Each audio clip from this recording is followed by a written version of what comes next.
We're using the sketch method to draw the graph of a straight line.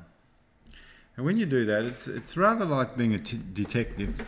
What you do is you find out clues about what the graph looks like, and then you use those clues to draw the line. Now the first two clues are easy to find, because if the graph is presented in the form y equals ax plus b, then the number a represents the gradient of the line, and the number b at the end represents the y-intercept. You can see those straight off. So two clues are easy to find. Gradient, in this case, equals 2. Now if I know it's got a gradient of 2, I know that the graph slopes upwards from left to right. So already I'm getting a bit of a picture about what this graph looks like. The y-intercept of the line I can find by that number at the end of the equation. So this one equals 5. It cuts the y-axis at 5. The last thing that I might want to find is the x-intercept of the line. And the x-intercept I find by making y equal to 0. At the point where the graph cuts through the x-intercept, its y-coordinate is 0. So if I make y equal to 0, I'm going to put 0 instead of y. 0 equals 2x plus 5. If I do that and now solve this equation, find the value of x that makes this equation work, I will have found the x-intercept. So the first thing you do is you put y equals 0, and then you solve the equation. That's how you find the x-intercept. Okay, we've made y equal to 0. Now solve the equation. Take 5 from both sides. Minus 5 is equal to 2x. Now divide both sides by 2.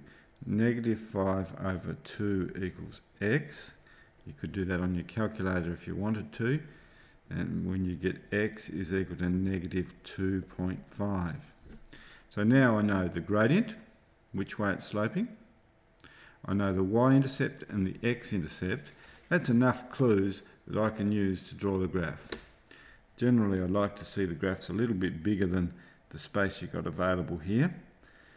But we've got to go with what we've got. So let's draw my axes.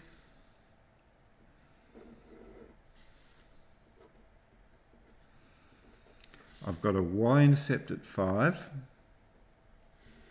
and an x-intercept at negative 2.5. And I know that it's got the form of a straight line, and I know it slopes upwards from left to right.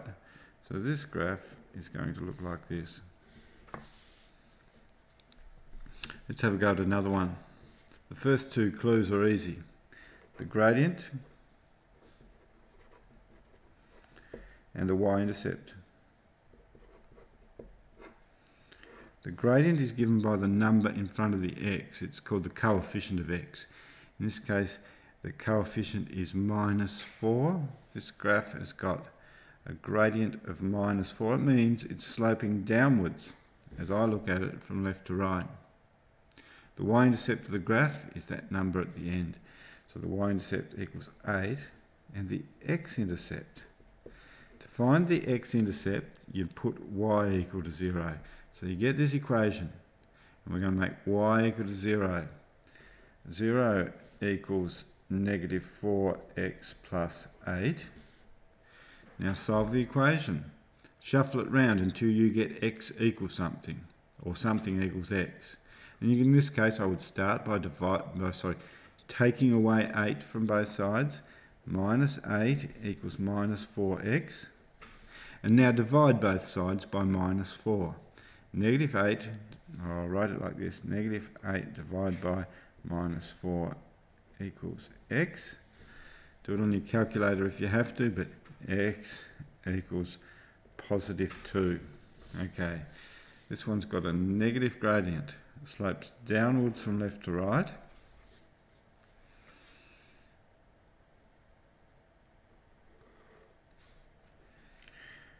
It's got a y-intercept at 8 and an x-intercept at 2. When you do these, you don't have to measure everything out. You don't have to really do it to a particular scale and graph paper or anything like that. All we have to do is make care that we have labelled our x and y axes, and we have included these numbers on here appropriately. Got a couple more to do. So this one's got a gradient of -3, slopes downwards as I see it from left to right. It's got a y-intercept, cuts through the y-axis at 6, and it's got an x-intercept. To find the x-intercept, we make y equal to 0 in the original equation, and then we solve the equation for x. We move it round until we get x equals something. Take 6 from both sides of the equation,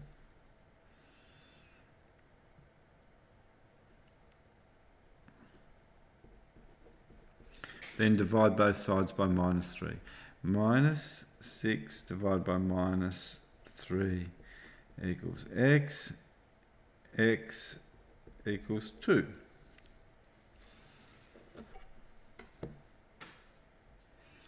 Put that information onto the graph. A y-intercept at 6, a slope, a negative slope, and an x-intercept at 2.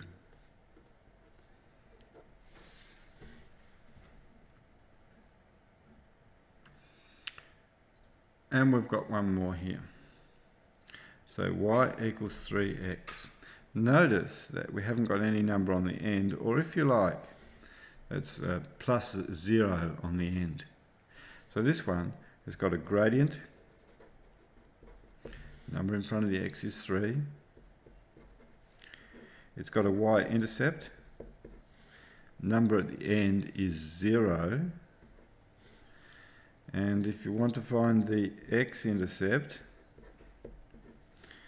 we make y equal to 0.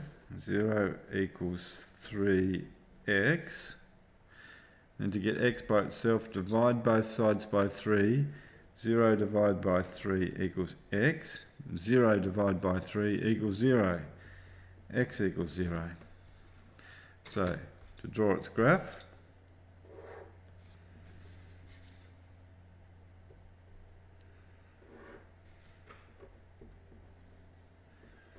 it's got a gradient of 3, that's a positive gradient, it slopes upwards from left to right.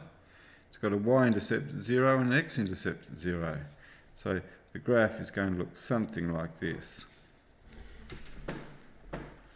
Okay, that's a bit of a special case, that graph, the way it goes through 0, 0. Look at its equation, y equals 3x. That sort of thing's going to happen whenever you've just got a y equals 3x plus 0. It's going to have a y-intercept at 0, and so it's also going to have an x-intercept at 0. Bit of a special case. Now I've got some special cases at the bottom here. That's one of them, y equals 3x. And it's a graph that looks something like this.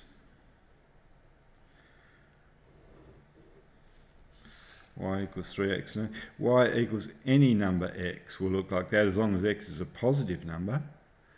If y is a negative number, like y equals -5x, it's sloping downwards from left to right. Same sort of thing, it's sloping downwards from x to right. It's still got a y-intercept of 0, so it's got to go through that point 0, 0. We call that the origin. It goes through the origin, point 0, 0.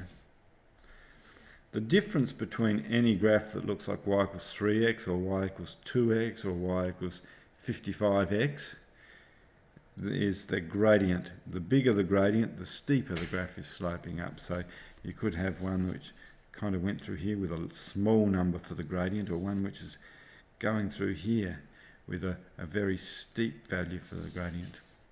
What about the graph y equals x? Well, that really means y equals 1x.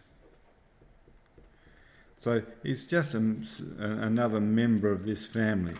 In fact, if y equals 1x, the special thing about that is the gradient of it is 45 degrees if your x and y axes are done to the same scale. Two more graphs which are worth remembering are these two here, y equals 4. If you like, I suppose you could write that as being y equals 0x plus 4. It's got a gradient of 0. A gradient of 0 means it's going straight along, and it's got a y-intercept of 4. So this line is going, it's a horizontal line which goes through at 4.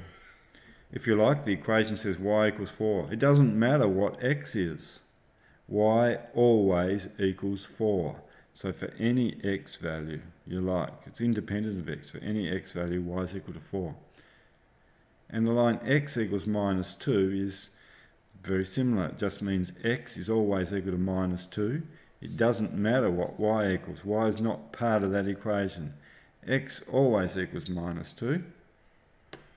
And so what we'll get is a vertical line of points going through where x always takes the value minus 2. It's worth remembering these special cases because they will come up in different questions.